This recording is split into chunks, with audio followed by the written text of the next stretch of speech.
Шыңғыс хан 1168 тышқан жылына сәйкес келетін жылы өзінің әкесі Жесугейден айырылып жетім қалады. Бұл кездерде Шыңғыс хан мен Тайжут руы арасында шайқас орын алған еді. Олар оны бірнеше рет тұтқындап кісенге салды, ал ол жаратушы тағаланың көмегімен құтылып кетіп отырды. Шыңғыс ханның туысқандары ішінде ең ықпалды болған Тайжут руы оның әкесінің тірі кезінде оны күндейтін болғандықтан, әрі оған жасырын кек сақтағандықтан, Шыңғыс хан 13 жасар балалық шағында әкесінен айырылған кезде, олар өздерінің дұшпандығын түгелдей жария етті.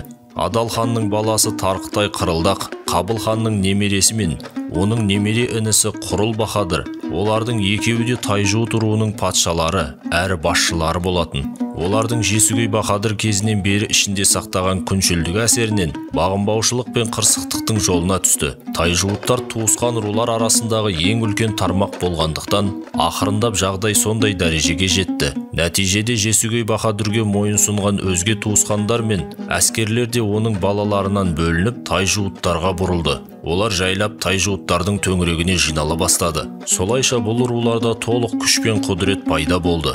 Олардың кейбірі Хойын Ірген руларына жататын, яғни орман қауымы дегенді білдіреді. Себебі олардың ата жұрттары ормандарда болатын. Ол кезде Жесугей Бахадүрдің және оның балаларының жұрты Унан мен Келюраң аймақтарында болатын. Жесугей Бахадырдың бағыныштыларының көп бөлігі көшіп Тайжуттарға қосылған соң, бәрінің үлкен туысы болған Тодойын Қақыршы да көше бастады.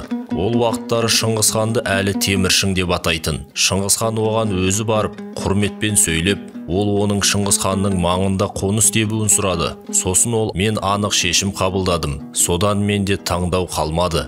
Әрі тоқтау да мүмкін емес деді. Сосын ол атқа мініп, Тайжуттарға аттанды. Шыңғыс ханның анасы Қоңырат руының қызы Уалын Иқа өзі атқа мініп, ту көтеріп, әскерді атқа мінгізіп, қашқындарды қайыру үшін соңынан қуып кетті. Олар кездескен кезде екі жақта әскери тәртіпке шеп түзеп, шайқасты бастады. Ақыр соңында Шыңғыс ханның анасы ол қауымның және өз ұлысының кейбір бөлігін кері қайтарды.